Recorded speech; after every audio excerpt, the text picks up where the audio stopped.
Hey guys, and welcome back to Beer Fueled Fantasy Football. I do like Hopper early on just saying pop in replace of the can pop. We are live too, so what's up, everybody? Yeah, what's up if anybody jumps into the chat? Welcome. We'll go ahead and answer all your questions here if you do have any. On today's episode, we are going to go ahead and just start our State of the NFL series. We're going to go ahead and do a QB roundtable and just talk about where the quarterbacks stand. Some we're going to spend more time on, some we'll just quick check-in on and kind of give you our thoughts for 2019 and beyond for all the quarterbacks here in the NFL. We are Beer Fueled Fantasy. You can find us on Instagram, Twitter, and on Untappd at Beer Fueled FF. Facebook and YouTube is Beer Fueled Fantasy Football. And for the individual members, I'm at Nick Sparts. Rocking his brand new Baker Mayfield jersey to my right is Dan Thury. Oh, thanks, babe. You got a Baker jersey? Yeah. Hurricane got me a Baker Mayfield jersey for my birthday. That's awesome. I'm like, oh, no. As a Ravens fan, it semi-hurts, but I just love Baker too much. At the BFF is where you can find me on Twitter, though. And Jen, who's a Bengals fan, still gave her blessing on it. She was like, I don't care.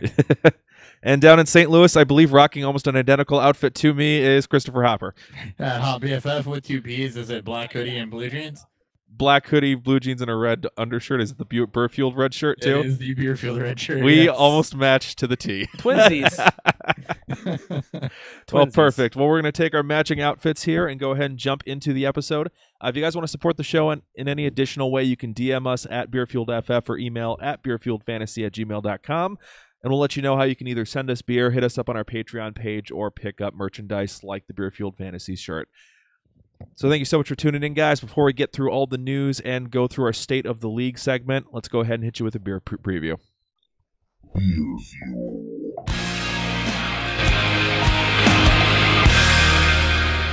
And we were not able to do a handoff for this episode, so Hopper, what are you drinking down in St. Louis? Weather sucks. Next week we will get a handoff. I am drinking, it is Spanning Insensate. I'm butchering this.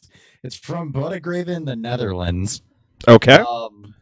It's basically, from what I can tell, a chili pepper, sea salt, cacao, stout. No, it's an ale. Sorry, it's a chili pepper. So it's a dark ale. It's a dark ale. It's very dark. It was imported by Shelton Brothers in Belchertown, Massachusetts. Bottled 9/1/2015. They said that you could age it for up to 5 years because the yeast and stuff in it was still active. So it's been aged for about 3.5. All right. Well, this is actually going to be a Interesting. very interesting beer review. I like it. We went with a very different way. We went with something much newer. We've got Resilience, Butte County Proud IPA by Sierra Nevada. Sierra Nevada's first time in the show. They're based out of Chico, California, and this IPA is to honor the campfire that was affected Butte County. I believe it was. I'm forgetting the name of the city right now. Well, sorry. Maybe it says on the can. Unfortunately, Nope. I think it only covers up the county. There's one city in particular that got completely wiped out by the wildfire, but I'm forgetting the name. 100% of the proceeds do go to supporting those affected by the largest wildfire in California history. It's a 6.7% IPA. We'll give you a full review of the beer once we get halfway through the main segment of today's show. Let's go ahead and jump into some news.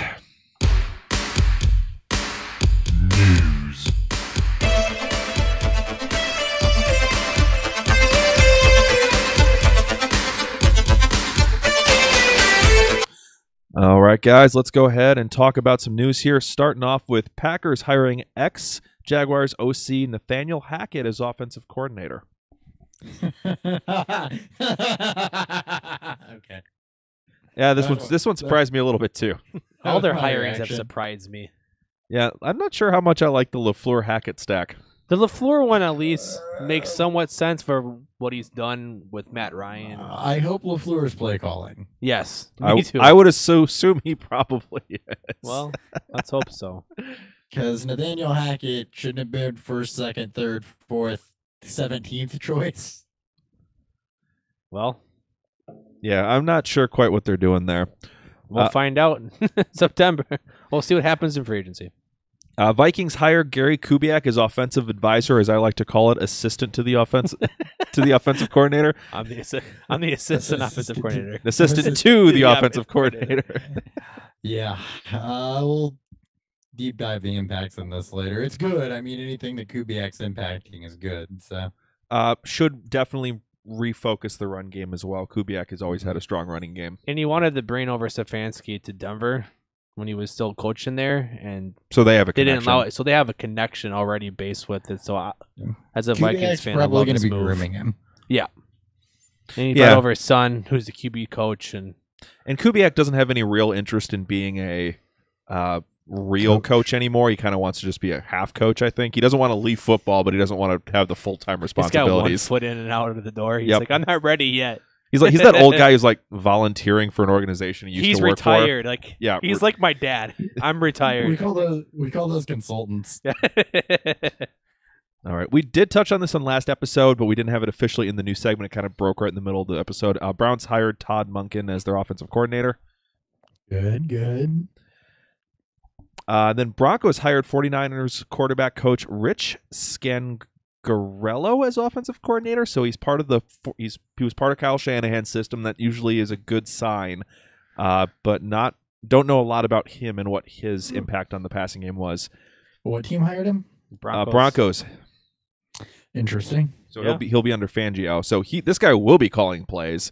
So they are It looks like they are going to put some sort of Shanahan style system into the Broncos offense. It'd be interesting to deep dive They whatever need a he said different his hand quarterback in. for that. Yeah, I agree. Yeah, but they have two running backs, and that's probably a good sign for Freeman. At least it means he's going to get some work. Freeman. Good sign for both of them. Likely Yeah. both, but specifically Freeman, who may have gotten boxed out in another system. Yes. Jaguars hired ex-Vikings OC John DeFilippo as offensive coordinator. So probably a bad sign for Fournette owners. Yeah. Yeah, but it is. They've got a lot of speed on that team, and it's a good mind to get in there. I'm not going to go more into length about how I thought the DeFilippo Zimmer marriage was just a bad one for both of them. I don't think it was necessarily an indictment on either guy. So I think it's good for Jacksonville. They still got some personnel work to do and a salary cap to work around. So we'll see how that goes. All right. And this news may have eliminated any Lions fans who still existed, either by quitting the fandom or committing worse acts. Lions hired ex-Seahawks OC Daryl Bevell as offensive coordinator. Jesus Could be Christ. worse. Living in Could have been 2014. Could have been Brian Schottenheimer. Living in 2014 over here. Yeah. Oh, God. So offensive line should become a big concern immediately with him coming in. Go buy Kerryon Johnson for the 6 weeks he'll be healthy. It's good for Kerryon Johnson. Weird fit for a team that doesn't have a slot receiver since that's all he threw to. But Yeah. I don't get it. It's going to be real interesting to see what this team does in free agency in the draft, but currently I'm not real happy where that offense is right now. it sucks for fantasy. It's a very good marriage with Patricia for the scheme I think he wants to run there. Yep. Ball control. Defensive-minded coach who wants to run the football. Ball control and wants to run the football, so it's good for Kerryon Johnson as long as he can stay healthy. Yep. Broncos hired ex-Bears defensive backs coach Ed Donatel, I believe, as defensive coordinator. Yes, it's Donatel. Bears secondary is one of the best in the league, especially generating takeaways. So again, that's just going to be a really good defense over there in Denver. And I think that'll allow Fangio to focus more on the front seven because he'll have a guy he trusts to run the DBs. God, that's going to be a good defense. All right. So far. This should piss off Dan. Jets hire Greg Williams as their defensive coordinator. How does he still have a job? I don't know. How is he not? Well, been he did blackballed from okay it? with the Because Browns. He's still a piece of shit human being, but all right, that's fine. The NFL is full of piece of shit human That's beings. true, who you're perform absolutely and did a right. job, You're right. and he performed. I know, but still. All right. And then the Browns hired Steve Wilkes as their defensive coordinator, so that actually should be a solid fit. They are built for a 4-3 type defense, which Steve Wilkes likes to run, so that should work pretty well. It's a smooth, easy transition. They went from having a solid defensive coordinator in Greg Williams, despite Dan's personal feelings, to having another very, very solid defensive coordinator. I don't think there's going to be any drop off there. No. All right. And then just a player that normally we don't do rumors, but when a player specifically says he wants to play in 2019, that's especially when they're 39 years old, Antonio Gates says he might be sticking around.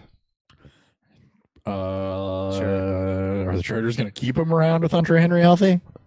Is Hunter Henry going to stay healthy? I mean, it he's was just he's a torn active and ACL. playing, so Yeah. I mean that's really what opened up the door for Gates to come back was his knee injury. Maybe as like a veteran Mine, just a guy who wants to coach up the I mean, and he may end up team. somewhere else It's a younger too. team still. I mean, it's a younger team overall. They got some youth Yeah. around. So Stranger things have happened. I don't know that he Yeah. plays if it's not with the Chargers. True. Yeah. We'll see. All right, players declaring. We got one left. This is the last one we got in under the wire. It was T.J. Hawkinson, tight end Iowa. So Iowa will have 2 tight ends up. Tight end you. And Hawkinson has gotten some rumors of actually being the better pure tight end of the two. Yeah. Where Fant is more of the jump out of the box athlete This is like kinda Gesicki. This is kind of like O.J. Howard versus David Njoku coming out a couple years ago, where you have the more complete tight end compared to more of the athletic freak tight end. Except they were both athletic freaks, so I'm trying to figure out which one is which. That's true. I'm Good trying point. to figure out Good because there point. was an OJ Howard argument, but I don't remember who it was with. It might have been us debating Howard and Kittle, honestly. Well, that was after we found out Kittle posted remarkable, just Mhm. a crazy combine. And then the one big name who didn't declare, who never officially said he was going back, but just didn't declare, was Tyler Johnson, wide receiver of University of Minnesota. He made hints at it. He did. He was tweeting out that he was getting ready for next year in college pretty early. Well, I mean, like on. he said it after they won their bowl game. He said, like, "I'll see you next year." He said something along the lines of that. But yeah, Some people still care about an education. yep. Sounds like As he should. he does plan on getting his degree. Wants to stay one more year. He will probably be a top 5 receiver pick in 2020. Especially if he Awesome. continues to dominate the rating he put together last year. All right, that's all I got for news. Anything else I missed? Not that I can think Not of. that I can think of. All right, let's go ahead and jump. Rams are going to the Super Bowl. Rams That's are what going to the now. Super Bowl, and the other game is A between 14-0 Chiefs game. and Patriots is currently going. It's at 14-0 halftime. at the half. Yep. Not looking good. Sorry, Chiefs fans. Where the hell's their offense? How are they scoring 0? Belichick just knows how to get in the mind of these young QBs. I don't know what it is or what he does. He's shutting down the receiving game. Yeah. He's shutting down the receivers. Yeah, and then they don't have Hunt to lean on now. They got a Williams, even though he's been good, is not Hunt. Right. Well, he's not. Yeah, he's not the pass catching threat that Hunt was, which is what killed him last year. All right, let's go ahead and do a postseason check-in as we talk about the state of the quarterback position. Postseason check-in.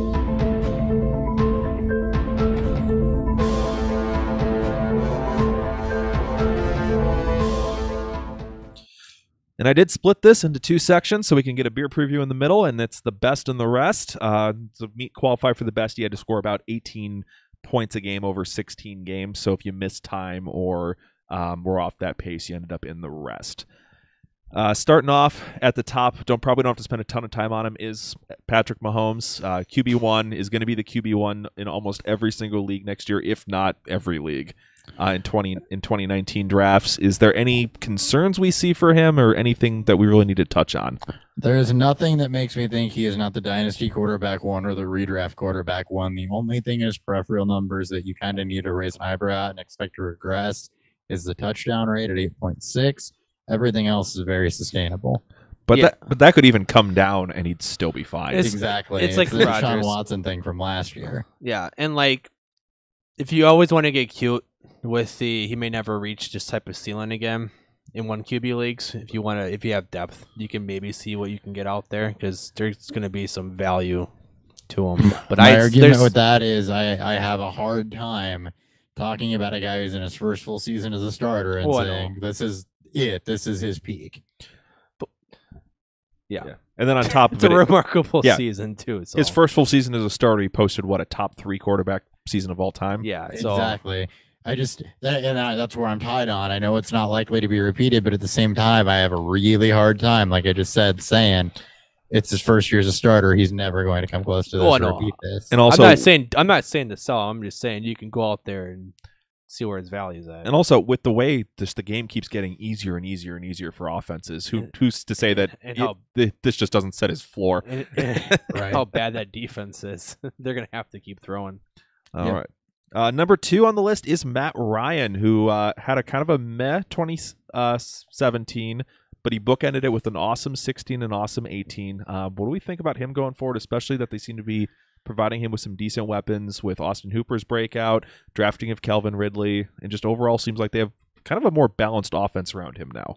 I mean, like when you go back and look at what Dirk Cutter did with this offense in 2012 to 2014, Ryan was a back end or mid QB1 for the 3 years that he was there. Averaged 4,600 yards, 29 touchdowns, 15 picks, but posted his top 3 passing attempts on a season in those 3 straight seasons. 631 on average is what he posted. So a lot of potential volume with this there.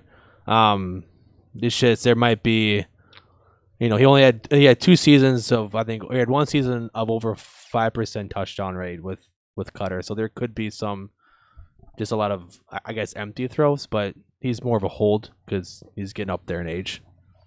Yeah, he's going to be a back-end quarterback one again for the reasons that Dan just said. He was over 600 plus passes a year, never less than 4,500 yards and 26 or more touchdowns in every season, but only one of those was over 30 touchdowns. So, he's coming off a much less ridiculous season than his MVP year from touchdown percentage standpoint and yards per attempt, but everything else was right in line. It was only, 3 less touchdowns and 20 less yards than his MVP year. So, and he added more rushing than his MVP year. He had 3 rushing touchdowns and a receiving touchdown. Yep. Yeah, that's what propelled his numbers to QB2.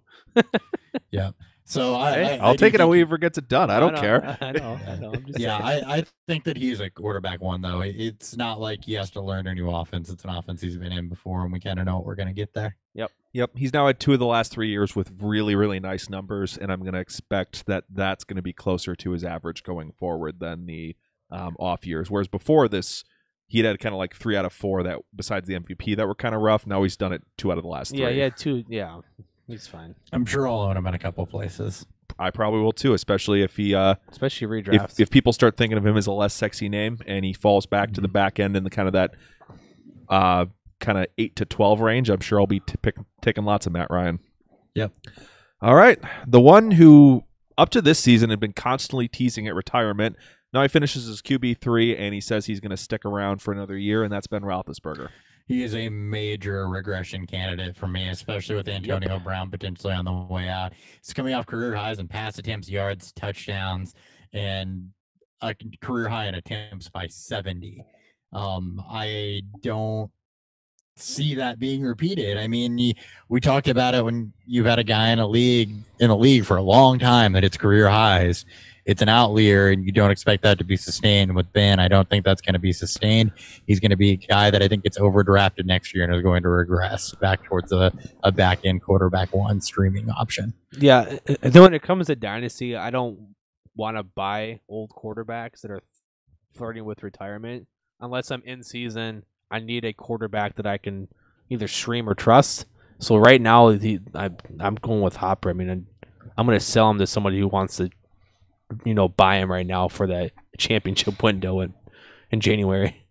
Yeah, I mean he's not a quarterback I'm ever targeting unless it's part of a throw-in deal where I'm like, hey, I'm a contender for the next year or two. Roethlisberger fits my window. What I want to more touch on though is what's the difference in your rankings of him going into next year if he's got Brown or if he doesn't have Brown? Probably about 5 spots.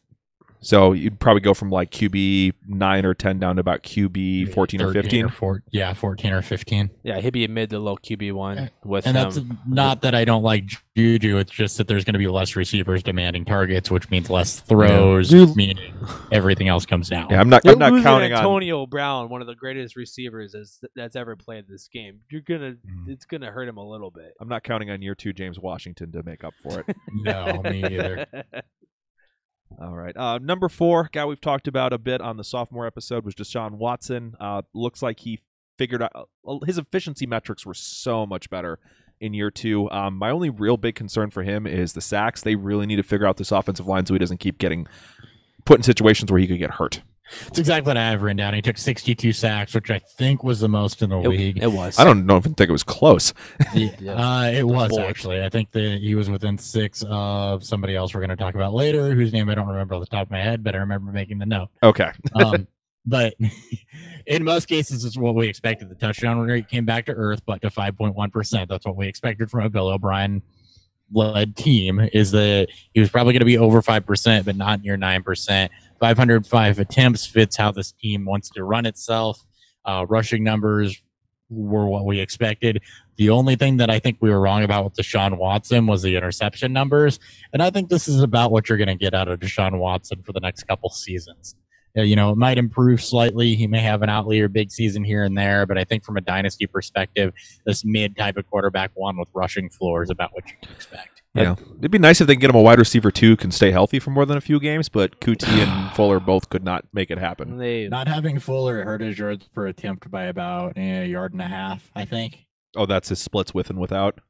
That's the difference between this year and last year. Last year when he, had Fuller. So yeah, he's leaned by. I mean, he finished as the QB4 this year, which is, I think, surprised all of us. So his value is probably where it should be at this point because he's 23 years old.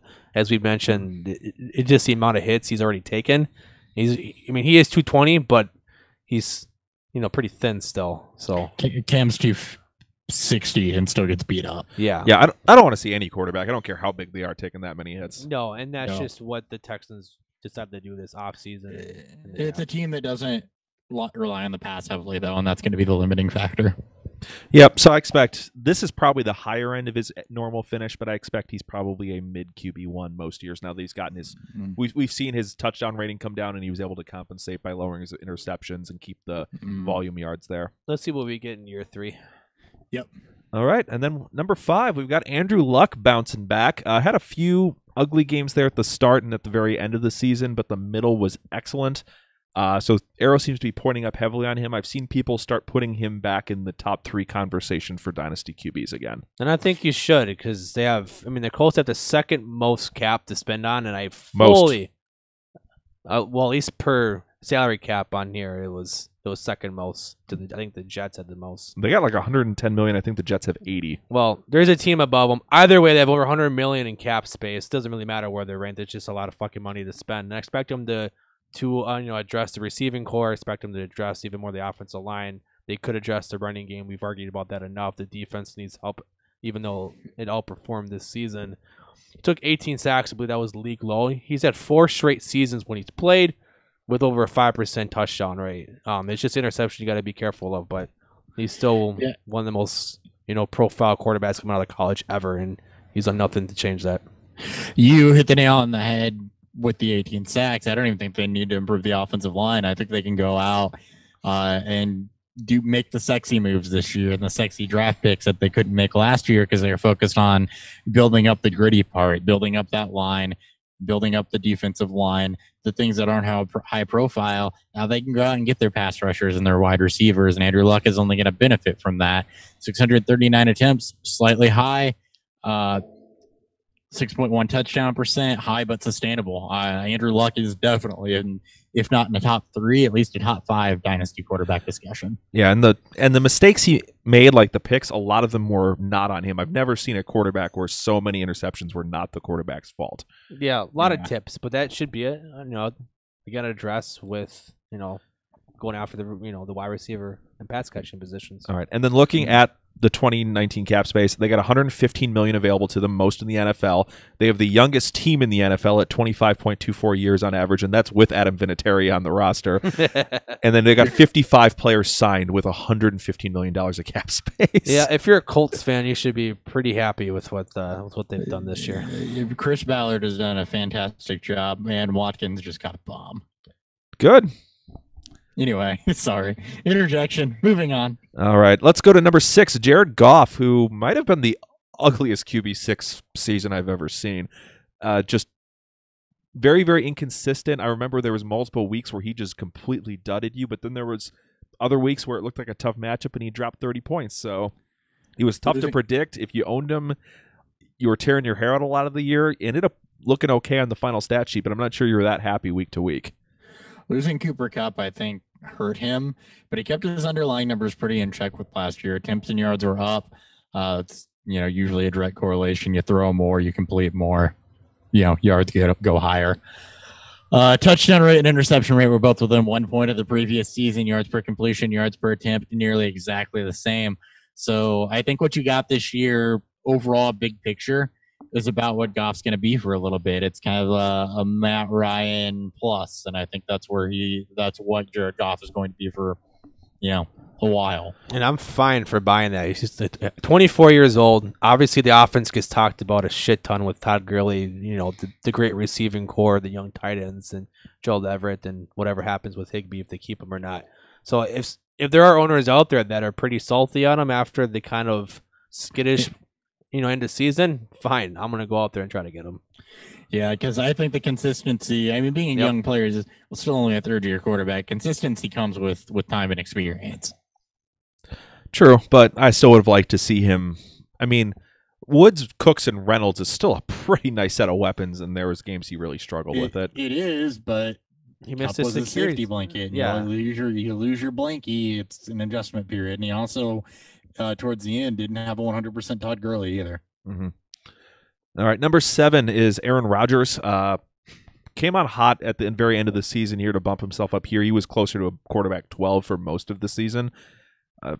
Any concerns heading into next year with the new coach and OC? Or are we just going to hit reset on him and treat him as a top 3 quarterback again next year? I have a concern that his OC is Nathaniel Hackett. Lowest touchdown interception rate of his career, though. So lowest isn't good or lowest isn't bad? Depends on which one you're talking Yeah, about. the interception rate. Interception It's the lowest rate is of very both. good. Lowest is in touchdown rate is bad. Okay. Lowest is in the true form of lowest. Yeah, it's Okay. for both. One good, one bad. But his first 16-game season under 30 touchdowns as a starter, and that's the big difference this season. Everything else was pretty much in line. Touchdowns just weren't there. It was dealing with the young wide receiver core. I think he is a prime bounce-back candidate, Nathaniel Hackett jokes aside. So, am I going to throw him right back up in top 3? I don't know. I'll look at it more in the off season, but I think he's easily top 5. But especially given the fact that there's 2 other guys we're going to talk about here later that I think I cannot rank that high again. So I think that Rodgers stays up there. Yeah, he'll be 35 entering the season. I think he just turned 35 as of recently. So he's in the back end, maybe just out of that prime window. But it's Aaron Rodgers. The 4 was part of the coaching staff. They gave Matt Ryan his MVP season. He was up there to help, develop Jared Goff. So there's things to like there. I expect that offense to get better. I expect that the young receiving core to make bigger plays, and for them to go out there and draft a tight end, to try to give them something. They still got $20 million they owe Graham. I doubt they're going to draft a tight end. Well, I know they draft a tight end, especially since Rodgers doesn't use them, but I think I wouldn't be surprised to see them maybe try to bring in an experienced wide receiver, at least to supplement these younger guys. Just in case the younger guys don't take the step, because they were wildly inconsistent. yeah. Yep. Russell Wilson up next. The rushing just disappeared this year, and that was the biggest thing that hurt him because his touchdown rate was absurd all season long. Didn't attempt a lot of passes. I don't know that this offense works long term. I also don't think that 1 out of every 4 passes to Tyler Lockett's going to be a touchdown. It's not sustainable. If this is how this offense is going to be run, he scares me a lot, and I mean a lot. Under 450 pass attempts is not typically a good fantasy season. The only thing that saved him was that 8.2% touchdown rate. It's really efficient, but in 20 years, only 4 guys have tossed that many touchdowns on that few throws. It's him, Tony Romo, Carson Wentz, Ben Roethlisberger. Nobody's done it twice, and there was no rushing floor for him. Russell Wilson is not sustainable as a top 12 fantasy quarterback. If the Seahawks are just going to run, okay, you can throw touchdowns now. Yeah, that hits ahead. I'm still not gonna sell him because he's done. He hasn't thrown. This is the lowest he's had since 2013. If you So sell the him, you'd be passing bailing stats. out low on a guy that's still young enough to have bounce back seasons and give you production. If the offensive scheme changes or is forced into a position where you're throwing, you're absolutely not selling him. You have to hold him. Yeah. Yeah. Just to go through the positive notes, he's 30. He's never missed a game. He's been in the top 12, I believe, every season of his career. And those rushing yards could come up. This isn't a guy that gets design runs. He's not. He makes Lamar it happen Jackson. himself. He makes it happen himself. He was coming off of it, with the injuries. So those could change and bounce back. You can't project that, but I'm not gonna lean off of him too much. All right. Drew Brees, who just lost a heartbreaker today in the NFC Championship game. Go ahead. What do we see for him? He did finish with the top 10 season here. He started off hot, but then in the second half of the season, once Ingram came back, the throwing dropped down, especially after Ted Ginn went out too. They kind of lost his number 2 weapon. What do we see for him in 2019? And that probably will be it. I'm interested to see where Dan and I sit on this because we both ended up right for a portion of the season as to what we were saying about Brees coming into it. Yeah, I'm more on your side. I took a glance at your notes. I'm far with you. I mean, I'm always gonna sell old quarterback, but coming in into redraft, unless things can change overall, I don't expect him to be posting those high pass attempts. The defense got a lot better at the end of the season. The second straight year that his pass attempts were down. Touchdowns were up slightly, but that was more in isolated games. He wasn't necessarily consistent. 5 mediocre performances all after week 7. He was the quarterback 26 throughout your fantasy playoffs. Consistency with the massive pass volume shrinking. I don't know that I rate Drew Brees as a quarterback one next week, and next year he might be just outside of it. But he did not do anything over the back half of the season to say he's worth a high draft pick that he was 2 years ago, or that this philosophy change is real. Now, if Ingram leaves, that helps some, but I don't think it helps enough.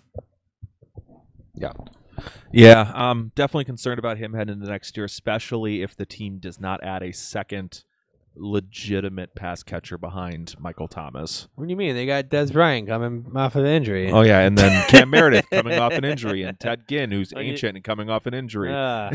All these things. And Traquan Smith, who can't catch a ball. Kirkwood, and Austin Carr, and they need a number 2 who I believe in. And they could add one. I mean, I expect them to keep going with their defense and just keep building that up. And here's the thing: I have a hard time blaming it on the receivers because the peripheral numbers for Brees are actually all up. Yards per attempt, completion percentage, it's all higher.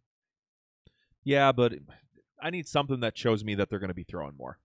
You need the defense to that's regress. what it is. It's Also what we too. saw from the first 4 weeks. It wasn't just because of the running game, the defense. I mean, Step Ryan up. Fitzpatrick put up 40-some points on them in week 1. That type of game The defense script has started slow the last 2 years and then figured it out. They started real slow this year, though, and then came back they home. came roaring back. All right. Up next, Cam Newton, who may not play in 2019. He's got a shoulder issue. He may have to go through another surgery. This is definitely a concern. It's exactly what we saw with Andrew Luck. What are we viewing for him? Because he's also not as stable a passer as Luck was, so I'm concerned about what his mobility might be when coming back if he's got to protect the shoulder. Yeah, I am too. And the good news is that you saw him become a more consistent passer this year. He had his highest completion percentage by 6 points. Interception rate would have been one of the lowest of his career if he hadn't been playing hurt, where I think he threw 6 interceptions over the last 3 games. It was a step in the right direction for him as far as consistency and as far as Cam Newton as a thrower goes. That's good, but he's still not an otherworldly thrower. So if they do try to protect the shoulder, you've got to be concerned about that. If he can't come back and play the same style of game that he's playing, now you've got to be concerned about that. And his dynasty value will tank, I think, even harder than Andrew Luck's did if he does have to miss next year. Yeah, and like he's going to be 32 when he comes back, 31 when he comes back. I mean, and that's fine. Right now. That's still prime year for for quarterback, but for a quarterback that plays well in the pocket and can light the world up on the passing game. That's not what Cam does. If he misses next year, it'd be 31 going into 2020. Yeah, which is not a great age for a primarily mobile quarterback. But either way, you're not going to sell, a guy that's hurt. Don't sell him down. But you can try, if you're in a rebuild, retool, and you believe that he can be it, you can wait to see how low this goes and then buy him. Then that'd be my only advice. But you got to, eat the chance that it could backfire and you have. If you're in a non-competitive window, I think you do sell. I might be if you're in a non-competitive window, you buy and you eat the bad year. Well, that's what I'm saying. It's that you have to, do the Andrew Luck thing that, that just happened last year. Hopefully he bounces back and he becomes a better thrower or shows what he's, showed this year as a passer. And then I think if you're competitive, you're looking to sell. I'm the opposite mindset. Yeah. Yeah, I'm of the mindset that if you're not competitive, you're looking to sell because there's no guarantee he comes back is the same player or is the same player long term. Yeah. And even though he stabilized his numbers, it's not like he was elite your passer. He just kind of stabilized things. Exactly. He went from poor to it's above okay. average. He may not Yeah. even have the big thing is if he comes back and plays, he may not run the football. We saw Luck not run the ball nearly at Nearly all, as much. and he was a guy that was known to take off. Yeah, but Luck was a game. much better pure passer too. That true. I'm just saying in terms of where Cam could be in 2 years. All right. Up next is old man Brady, who we have no idea how much time he's got left, but the passing numbers have been heading in the wrong direction in a hurry over the last 2 years. Regression is real. He is one I'm going to have a lot of problems ranking as a top 12 guy or a guy you should spend anything other than a non-double-digit round draft pick on. It's his fewest attempts since 2010. Completion percentage, interception rate, and touchdown rate are all trending in the wrong direction. As his yards per attempt and yards per completion also trending down. I think that's over the last 3 years. Yeah. 30th in red zone completion, 23rd in money throws, 22nd on deep balls, 33rd on pressured completion. The regression's real and it's hard and get out.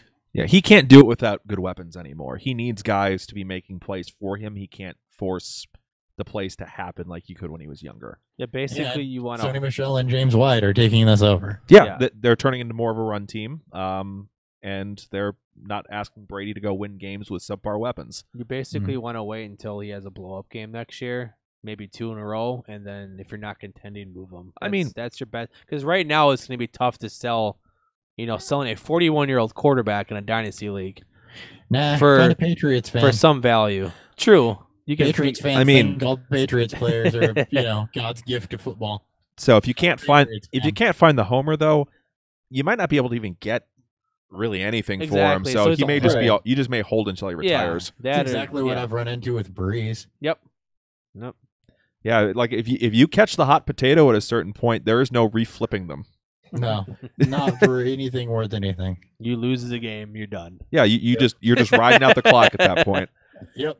All right, a guy who seems to always finish in the top 12 no matter what, Dak Prescott. It's always real ugly though. Okay, he was a quarterback 23 pre-Amari Cooper, quarterback 6 post-Cooper. The offense found another dimension the second half of the season, and then they fired the offensive coordinator. So, It was Scott Linehan, so I'm not shedding any tears over it. Nope. right. Career high in attempts, yards, dropped his interception rate from last season. Still not where it was during his rookie season, though. Nobody expected it to be. Was working the ball more downfield. That's the Amari Cooper effect. It was Dak Prescott, though, that took 56 sacks. That's the one that was close to. Okay. That's the one that was close to That's Deshaun right. Watson. He took a lot of sacks Yeah, this their year. offensive line with Banged up. without Frederick was pretty awful. And Mhm. Smith for some of those games. So a lot of Dak is going to depend on the offensive coordinator, but I think he should be considered the back-end quarterback one. He still has the rushing floor. You saw what he could do with Amari Cooper there. We'll see what happens, what type of OC they bring in. It's It going to be could Kellen run as a- Moore. This is the news I forgot. I feel like I'm forgetting something. They fired Scott Linehan and they brought in Kellen Moore. Well, Their former that backup happen? quarterback. Yeah, Kellen Moore. when the fuck did that happen? I believe that happened yesterday. So there's no book on him Yeah. other than how to lose a backup job to Cooper Rush. So Worst How to rom-com be really good ever. in Boise State. Yeah, worse. Terrible rom-com. You coming to Netflix in 2020. Ugh. I don't know how I feel and on about that it. note, let's Yeah. move on to Philip Rivers. Yeah, right. Yeah, but he should be safe. So if you're looking for a safety quarterback next year, he seems to give you top 12 numbers every single year. And he helped lead the the Cowboys to the postseason 2 out of his first 3 seasons. So they're not gonna get rid of him if they're winning enough games to get there. No, he'll get extended this year. Yeah. If you have a team that is stacked at other positions and you just need a quarterback that's not going to put up, less than 15 every week, Dak Prescott's your guy. Yeah, he'll usually get look- that done. I literally put that down in my notes almost to a T. So All right. I agree. Up next, Philip Rivers. Started off hot, did start to turn the wrong way during the fantasy playoffs, which did kill some owners. Overall, though, solid season for him. He always seems to get it done. Looks like he's got a developing Mike Williams as his number 2. He gets Hunter Henry back next year. Melvin Gordon's more of a passing weapon and always has Keenan Allen. Is he going to be kind of your QB 12 again next year? Yeah, he scares me a lot less than the other older quarterbacks. Slight regression candidate like Breeze. His attempts have gone down each of the last 3 seasons, but touchdown rate, completion percentage, yards per attempt, all of that is way up, which is also very Breeze-like. But I think that he's still kind of going to be that back in 12, 13, 14 type of quarterback. Like Roethlisberger, he set a career high in touchdown rate. Could see some slight regression there, but I don't think it's enough to hurt him. Yeah, I'm not as high when I go out there and get him. I mean, he's 37 years old. I don't think he's been pretty vocal. At least he was when it was happening about the move to LA. About he doesn't want to be there. So I haven't heard anything about that in a bit. It's been pretty quiet with them winning, but this is still a team that wants to run the football. They have a good young defense that, when healthy, can be pretty elite. Yeah, struggled a bit this we've year. yet to see them healthy, but when healthy, yeah, when they When could healthy. be, yeah, theoretically. yeah. In theory, it could happen. But as you said, second lowest. It's been his lowest passing attempt since 2009. Second highest touchdown rate at 6.3%. So It's like it could Breeze come and down. Roethlisberger had a love child and popped out Philip Rivers. They got drafted the way before, his stats are. right? That got drafted in the same draft class as Roethlisberger. That's funny. All right, one last one here. It is the man taking all the blame in Minnesota, Kirk Cousins. Got the Shouldn't. 3-year fully guaranteed deal. Was solid, but not spectacular this year. For fantasy purposes, he didn't quite live up to the expectations. A lot of people were drafting him as a top 5 to 7 guy. That's where we viewed him as well. He couldn't quite meet those numbers. But on the flip side, he also didn't kill you. He could have been down with somebody like Matthew Stafford or some of the other guys drafted in this kind of same range. I mean, he threw just 10 interceptions, the lowest interception rate of his career. 30 passing touchdowns is the most he's thrown in a season. It's you can't just blame Kirk Cousins for what happened.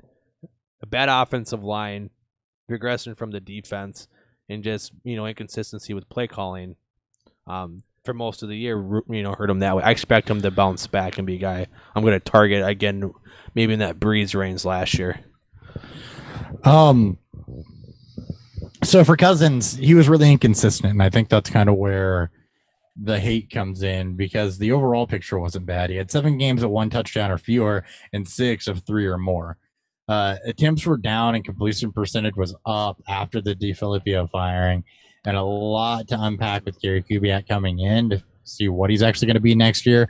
But big picture, wasn't that far off of a normal Kirk Cousins season. He tied his career high in attempts, his 4th straight season over 4,000 yards, 3 of which are below 4,300 yards. His 30 touchdowns is also a career high, while his 1.7% interception rate was a career low. So there's some good underlying things to like about Kirk Cousins if he can find some consistency. I mean, the biggest red flag would probably actually be fumbles, not interceptions for him. He did fumble a always lot. been a thing, though, and that's where they need to improve is the offensive line, and specifically the revolving door named Riley. I don't think he's ever had a good offensive line.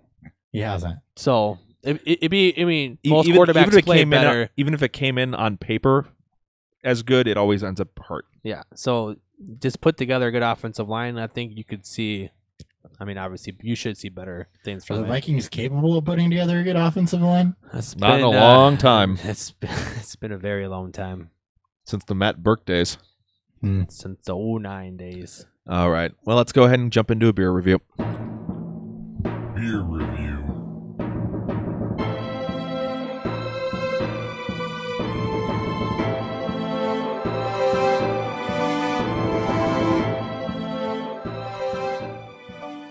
And let's tee it off to Hopper, who has a review of an aged dark ale from the Netherlands. So the cocoa nibs definitely give a little bit of that dark chocolate bitterness up front on the nose. It fades into almost a tease, like it's gonna be hot from the chili peppers, but it never gets spicy. You just kind of get a tease of a little bit of flavor, like those are in there, but the heat never hits. And then as it tails off, you kind of get just like that roasted malt kind of natural sweetness that you find in a lot of darker colored ales. So overall, very, very good. I think aging it right out the cocoa and the chili peppers, especially in this one, It was very solid. I don't know where in the hell they tell you to get it unless you're in Massachusetts, which is where this is imported, but very good. All right. And then, Dan, what did you think of Resilience by Sierra Nevada? It's a really good traditional West Coast. Not super juicy front, but it's there. It lingers. The hot bite to it really sticks out, and it's just a very solid West Coast IPA. Yeah, very, very high pine flavoring on it, dry back end. Yep. Nothing real weird or crazy about it. It's pretty much just West it is a Coast. very, very traditional West Coast style IPA. So yeah, just if you're looking for a solid beer that goes to a good cause, great option for you. It's very no frills, so it's not going to be anything unique, but it's executed well. Yep. All right, let's go ahead and jump into part 2, where we're going to go talk about the rest. Starting off with Mitchell Trubisky, he would have made the cut for the first group if he hadn't missed a few games, but that brought his overall score down low enough. So we talked about him a little bit in the sophomore episode. Is there anything else you want to more mention on him? No, just a reminder, if you didn't listen to that episode, he took a lot of the right steps, but consistency was still an issue, even though the overall numbers were there. There were just times during the game where the accuracy went away entirely, couldn't really consistently string together drives, but the rushing was a nice surprise for Trubisky. So just look as he enters year 3 for him to level out some of that in-game consistency. Yeah, and there's a few things I'm going to be watching in the offseason. I want to see if they do anything else with his offensive line and weapons, and then I want to see if they maybe do anything with Jordan Howard that signals that we might get more Cohen, which should help Trubisky as well. Yeah. Right. Jordan Howard's the big thing to watch. You want to see if they do anything at receiver. Kevin White, I think, is on the way out the door there. So, and the other thing you're looking at is right tackle Bobby Massey is the only offensive lineman not under contract. All right. Up next, another guy who we probably don't have to spend too much time on, Baker Mayfield. Dan is rocking the jersey, but we did talk about him 2 episodes ago with the rookie recap episode. Overall, we loved what we saw. Finishing QB 16 as a rookie, especially when he missed the first couple of games behind Tyrod Taylor.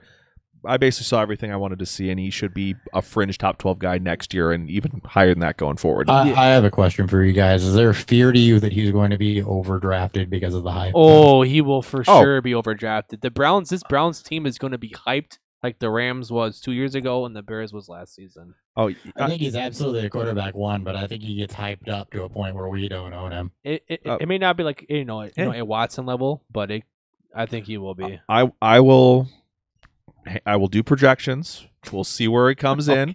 I will draft accordingly. I'm not going to go freak out and go too crazy with this. I never do anyway, so at least with the But my quarterbacks. initial guess would be I probably don't own a lot of Mayfield shares. Yeah. Likewise for me. Yeah. All right. Hurts. But yeah. Now we're going to start getting into some of the guys who we question whether or not they're going to have a job next year, but I did it as at least decently likely they're going to be a starter next year, at least somewhere. This next set of This is 4 going to should go really quick. All right, starting with Eli Manning. Thoughts on him? Worth anything going forward? I don't care. You about caught the Eli. hot potato. You're stuck with him if you own him. Otherwise, don't. I think you can Pay no almost mind. In single quarterback you leagues, can he drop might be him. cuttable. You can If you probably need- if you drop need the him in roster single. spot. Yeah. Yeah.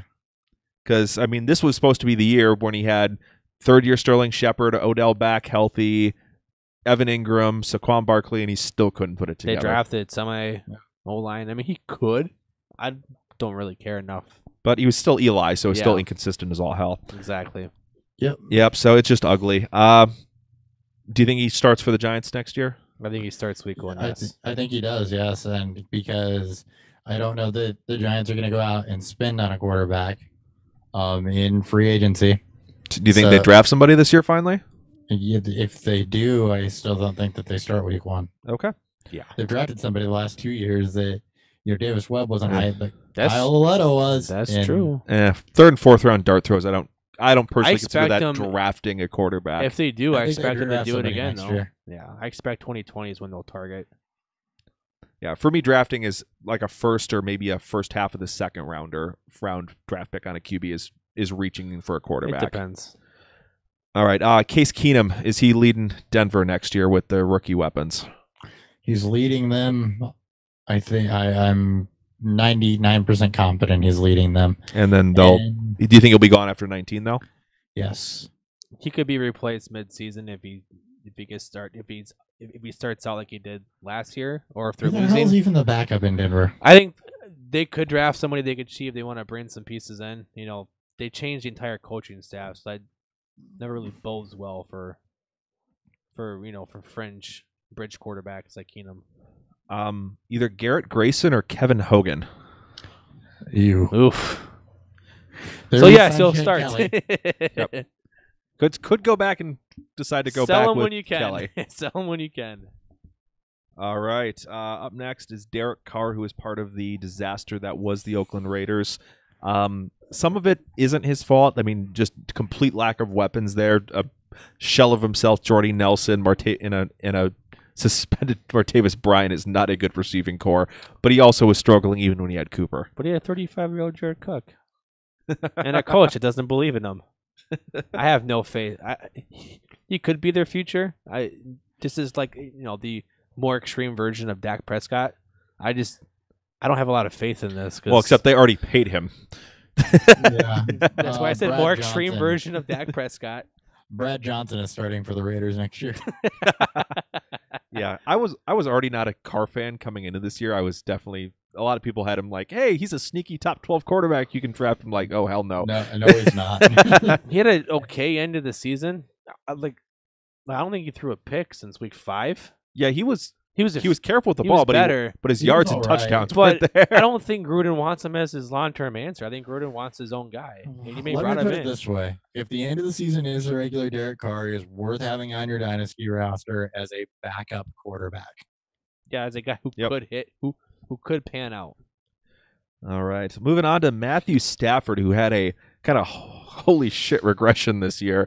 It wasn't good before the Golden Tate trade, but then it was real bad after the Golden Tate It doesn't trade. get any better with. It doesn't get any better with With Darrell Darrell Bevell Bevell. coming in. Oh man. I So, mean, yeah. you can't sell him because he's coming off of his worst season of his career. No, you're gonna Arguably. let him rebound and then try to sell him. But even then, he's a guy that I don't think gets drafted next year. That's sad because we liked him as a top 12 guy. Yeah. He'd been consistently there every single year, and then this year it all imploded. I mean, it wasn't, again, as we said it, with other guys, wasn't just him. The offensive line wasn't as good as people thought it was. The receiving core got decimated. The running game, Karen Johnson couldn't stay healthy. The defense, again, just continues to underperform. So I yeah. don't know what you're going to do with them. You can't really sell him. I mean, you can try to you- buy him if you believe that he could be something. You but hope that in free agency, which I don't think they have that much money. I can quick. I got it. I double got check. it propped up here. They are 18th in cap, 29.9 million. Yeah, Oof. not great. Not enough. Nope. And so yeah, you got to hope they use some draft picks on a couple weapons here because he needs help. He needs at least one more receiver, ideally a slot guy. Maybe they go get something like AJ Brown. Maybe they bring in Adam Yeah. Humphries. Yeah. I mean, Man. I don't want something a little more. They could draft somebody, but You We'll do see. not besmirch the name of Adam Humphries. I'm not besmirching the name. I was No, besmirching no, him. Nick was Oh, about Nick to. was. I heard him open his mouth and start to. Let's move on to happier things. Yes. So is that Josh Allen? The next two are happier things for me. Actually, the next three are happier things for me. All right. Well, Josh Allen, great end of the season. The rushing numbers really helped bring up his floor. He could be another guy that I could also see getting overhyped with how he finished the season He'll and people get chasing those overdrafted. running, especially if the Bills add anything with a pulse at wide receiver. I don't know that he gets overhyped or drafted in redraft leagues because of the stigma surrounding the Bills and, well, Josh Allen. That being said, weeks 12 through 17, he was the quarterback one thanks to rush yards. He did improve his passing numbers, his sack numbers, tossed for 400 more yards. If you're in any form of a dynasty startup, he's a guy I want to hold and let develop because you did see him progress this season. He had 3% interception rate, under 60% completion, not good. But that's the rookie year for Cam Newton, Matt Stafford, and Blake Bortles too. So, I mean, who knows? At this point, it could still get better. But he's a guy in Dynasty that I want on my bench, and in redraft that you're just merely keeping an eye on. Yeah, I'm not as excited. I'm not high on on Josh Allen anyways. 52.8% completion percentage. That's what he does though. I mean, he's been that way since college. I see it getting better, but not to a point where it's respectable. It's just what the Bills do. And, if the Bills add weapons and add a running game, get their offensive line better, that could hurt his rushing numbers. 53% is right at the Cam Newton line. Yeah. So I mean, with how much rushing he had, I don't know that I care. yeah, but you can't. Yeah, but you can also game plan for scrambled yards. It's not design runs like it was with Lamar Jackson or even Cam Newton, who will get design runs in the end zone or around. They were those giving him short design yards. runs at the end of the season. It wasn't a ton, but he had a It few. wasn't a ton, but he had some. And if that's how they move the ball, then Yeah, I'm not saying that it could happen known again. about his escapability and his arms. He was Mahomes without the accuracy, pretty much, or the ability to make crazy off-balance throws. But I don't think Mahomes is a fair comparison for No. anybody. they both have big arms, Nick. It's a fair comparison for the arms. So he's They the can next both Jeff throw George, the ball baby. a million yards from their knees. That's right. All right, let's go to Jameis Winston next. I think he and the guy we're going to talk about next are probably the two most likely to jump up into the top 12 if they play a full season. Jameis Winston is a guy that I will own in a lot of places next year because a lot of people are going to hate on him again, and I'm going to get a lot of him. I don't know. He's already getting hyped up a bunch now. I think the Bruce Arians effect's going to take over, and he may not. That'll We help. may still own him, but if they get rid of, Jackson, which I expect them to do, I hope. I think there's enough upside to him because every year it's the same thing. He struggles to begin the season. He ends well. We all love him. This time they get rid of Dirk Cutter and that entire experiment, whatever the fuck they were doing. They bring in Bruce Arians, who everyone loves. I think he's going to get some hype, but I think a lot of casual fans will not hype him up. So he should I still could be. see that. He yeah. should be That. obtainably priced. I agree That. with it from that In- point. in- Yes. Completion percentage, touchdown rate, yards per attempt, and all the numbers were very in line with his career numbers. The interception rate is what was through the roof. but a lot of that was early too. It was, and the other thing is that Carson Palmer is who I want to look at here. Yeah. He never had an interception rate below 2.4, and had just 5 seasons was one that was 3% or higher before Bruce Arians. So it's 5 seasons over 3% before Arians, never below 2.4. With Arians, he was 2.5 in 3 of his 5 years, and over 3% just once. So basically, Arians helped Carson Palmer draw the interceptions back, and that's basically what's been holding Jameis back. Yeah, because he'll push the ball vertically, which is what Arians wants to do, which is why Mhm. they could end up keeping Jackson, because they'll want to push the ball downfield, which is going to be good overall for the offense. The So other that's why thing they about go ahead. Sorry. The Go. other thing about Carson Palmer with Bruce Arians, he only had 2 4,000-yard seasons before him, and 3 of his 5 years with Arians, he was over 4,000 yards. Yep. Yeah, I like Winston a lot. I think I might not be able to get him in expert leagues, but with casuals, probably be available late. Mm-hmm. And in Dynasty, he's a straight hold for me. Yep. Yeah, I think his value is Or a right where it buy. needs to be. If you can get him for low, if you can find an owner that is super sour There's on gonna be him, owners with a bad taste in and there their will mouth. be. I agree. So All right. Carson Wentz is up next. Injuries are definitely a concern, but the ceiling is obviously still there. Struggled this year coming off the ACL, but that's not uncommon. He'll be a year removed from that. So as long as the back's okay, he should come into 2019 with no health concerns. Everything was in line. Yards per attempt, completion percentage, interception percentage, yards per completion. Everything was right in line with where it was last year. The only thing that came down a little bit was a touchdown rate, but it was still over 5. It was literally just health with Carson Wentz. and it's I guess that coaching staff who wants their star players to play hurt and not say anything about it. 'Cause that Yeah. was the big thing. It was to be fun out this offseason that he was playing pretty much hurt the entire season. And he came, he rushed back from his ACL injury. I don't know if he was ready, at that point. Now I'm going to use the Nick Foles hype to try to buy Carson Wentz. Yeah, I mean, Because there's people out there that are going to hype the shit out of this. yeah, and we'll talk about Nick Foles here in a moment. But yeah, that's definitely a situation where you might be able to go buy him. Up next, Andy Dalton, who I like significantly more now that Tyler Boyd is broken out and that they finally get a coaching change in there. And it sounds like to a more offensive-minded coach because it sounds like they're going to get the He just Rams needs QB to keep coach. his job. I think he will. There's too many good quarterbacks for me to necessarily hype Dalton up into more than high-end streamer area, though. It was on pace for statistically his second best year, but I don't know that given the current landscape, even with the Tyler Boyd breakout with AJ Green, with an offensive-minded head coach, that I can hype Andy Dalton up much more than a back-end quarterback one at best. Yeah, that I might mean, be generous. I was thinking more in like the 12 to 15 range, but if it's like I really wait, That high-tier streamer range is Yeah. probably where I'm coming from. but if I really wait on a quarterback, he might be a name I grab for free at the end of a draft. And you might be able to just pick him up because there's going to be people that are going to be sour on this whole situation again. Yep. All right, up next, Hopper's favorite, Blake Bortles. Don't think he's back in Jacksonville. Do you think he has a job next year?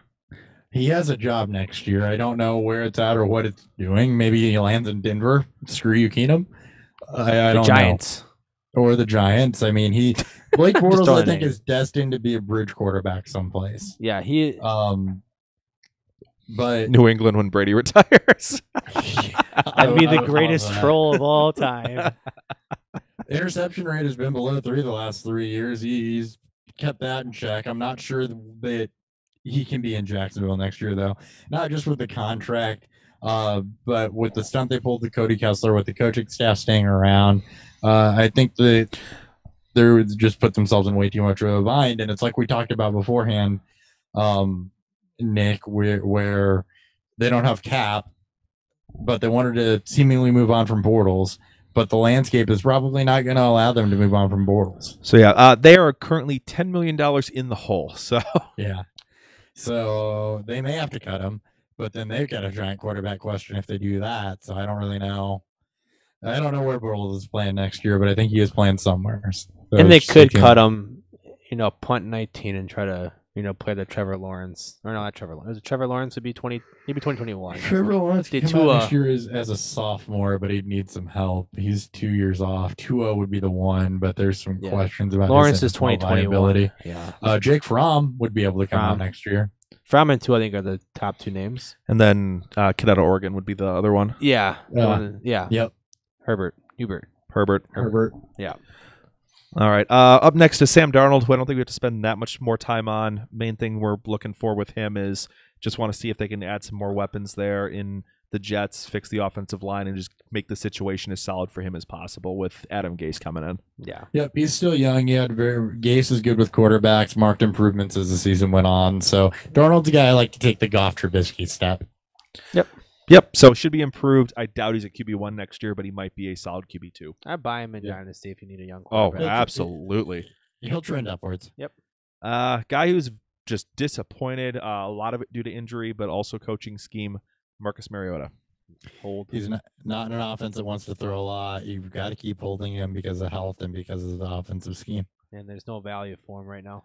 Yeah. Yep. I mean, the only positive, he's what, 25, 26? I don't think he's played a full season yet either. He's not played a full season So, yet. There's a lot of concern. That's why you can't move him now.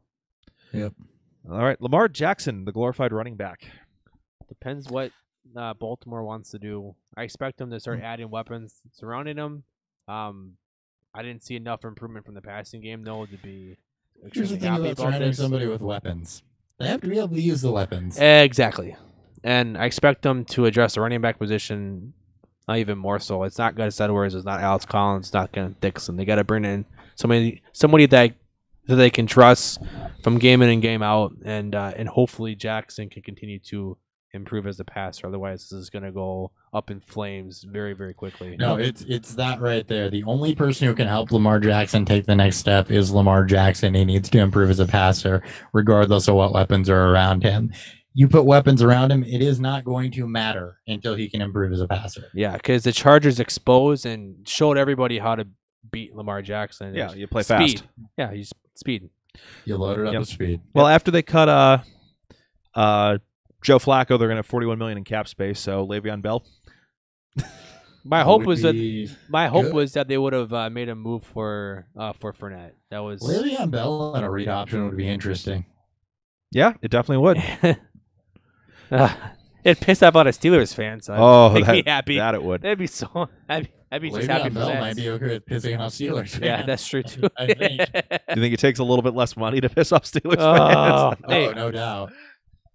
they just made the playoffs this year, so something you want to do. Ryan Tannehill. Ah, Yeah. no. No. Nope. Just now? Nope. Moving on. Joe Flacco. He'll No. end up someplace. He'll start, so there'll be some He'll value in be starting Superflex. wherever he's at. Yeah, he's a bridge quarterback right now. It ain't going to be Baltimore, so we can't really assess that. I mean, he could end up in Miami to replace Tannehill. That's replacing the same player with the same player. It's probably worse. It's worse than Tannehill. I mean, where the hell else can he go? Jacksonville on the cheap. Denver. New York, New not New the York. Jets, the Giants, Giants. obviously. Insert name of teams that need bridge Washington quarterbacks. without- He's probably going to Oakland. Redskins, if Smith can't come back, would be a Smith good may one. not Yes. come back. Speaking of Smith, Yep. Alex Smith is he broken. may never play again. He may never play. Yeah. Yeah, he may be done entirely. Yeah, you do absolutely can't sell him because he's worth 0 right now. And I guess if you have him, you hold in hope, or If you you- just cut him entirely. If you do sell him, you better take whatever you deal. I take a 4th rounder. I mean, whatever someone wants to In one offer QB, for him. yes. In 2, I'd still want a 3rd. Yep. Josh Rosen. It was ugly. Hopefully, this new offense can fix some things, but man, was it atrocious. I will pay year the one. A massive lot low of personnel value for things him. need to get better for Josh Rosen. Yep, Yeah. that offensive line was probably the worst in the league, and then it wasn't healthy on top of it. It had they have a massive issue where they basically only have Fitz, Kirk, and Johnson in terms of weapons. Just all sorts of problems with that team. It starts with the line. You have to keep Rosen clean, otherwise he's not effective. That's what we saw in his college shape. It translated to the NFL. You have to keep him and give him a clean pocket, otherwise he cannot play. Yeah, I kind of felt a little bad because like my negative evaluation on Rosen was almost dead on. I'm like, ooh, I didn't mean to like. Felt like I cursed him a little bit. It's no curse. I mean, it's on film for everyone to see, so it's Yep. there. There's upside, like you said, if we can protect him. I'd buy him because I think he's going to be dirt cheap. If you need a young Oh quarterback, yeah, just take if a you can chance buy on. if you can buy him for pocket change, sure. I'll I'm stash sure there's him an and see what the owner. hell I'm sure happens. there's an owner out there in 1 QB leagues that'll drop him. Oh, that too. If they can protect him. Nick Foles, See Joe Flacco Joe Flacco, just bridge quarterback. wherever It's- he lands because he's struggled outside of Philly. He's never really performed. But then I again, mean, he had Jeff Fisher, He was with Which Jeff sucks. Fisher, which I don't think is a fair, and he fair got conversation. hurt in KC, right? He was a backup in KC I thought He he was got a backup in KC. He Yeah. struggled under Jeff Fisher. because he was There's behind Smith. Plenty of people that have bridged off that coaching tree out in the NFL. It's going to really depend on where he Yep. lands. And then last is a guy who tore his ACL early in the season, Jimmy Garoppolo. Should be as the starter in San Francisco Week 1 next year, and I like this situation. You missed your He's buy good. window, but you can still get him. You maybe. I mean, the hype is dormant right now until it Yeah. goes further into the offseason, but their hand is on the window to slam it shut. So you got to go get it now. You had breakout weapons in Kittle and Dante Pettis that are going to be there for a while. Matt Breida, you have Jerick McKinnon coming back.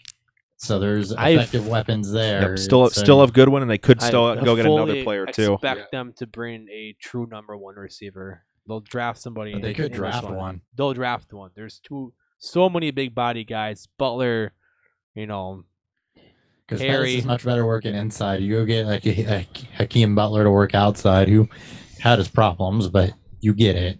yeah. Or they have a decent amount of money too if they decide to go that route as well. I gotta see what the free agent landscape Antonio looks like. Brown in San Francisco is the hot rumor. There's been since the Kittle love that Well- he put out there. There's been that's all Well, we've that heard. would weld the window shut if Antonio Brown goes to San Francisco. Ah. Yeah. No one would be giving up Garoppolo at that They're point. just I'd sell him for drywalling Keem's- over I'll, it. I'll sell him for Keem's ransom. All right. Well, that's it for the state of the quarterback situation there. Thank you for sticking with us, guys. We'll be back next week. We'll be talking about part 1 of the running back State of the Union, just how the NFL looks. Go ahead and run through that situation for you guys. If you guys have any got follow-up questions or anybody you thought you have some more questions on for any of these names, or if there's a guy who we didn't talk about, for example, I put down examples. We're not going to talk about Nick Mullins or Ryan Fitzpatrick, because I expect him to be firmly back up next year, even though they put up some stats. Nathan Peterman in What about Oakland? Nathan Peterman? So if Nathan Peterman might start in Oakland. if you have some questions on these guys, tweet at us at BeerfieldFF or individually. I'm at Nick Sparts. You got Christopher Hopper matching me down in St. Louis. At Hot BFF with 2 Ps. Enjoy the fourth quarter of Kansas City, New England, although you're not hearing this unless you're on the live stream until Monday morning. So hopefully you enjoyed the fourth quarter of Kansas City, New England. And to my right is Dan Thury. At the ABFF. Tweet us any questions you got. We'll be back with part 1 Go of running Bayfield. backs next week. We're excited to see you guys then, and we'll catch you guys next time on Beer Fueled Fantasy Football. See ya. Peace.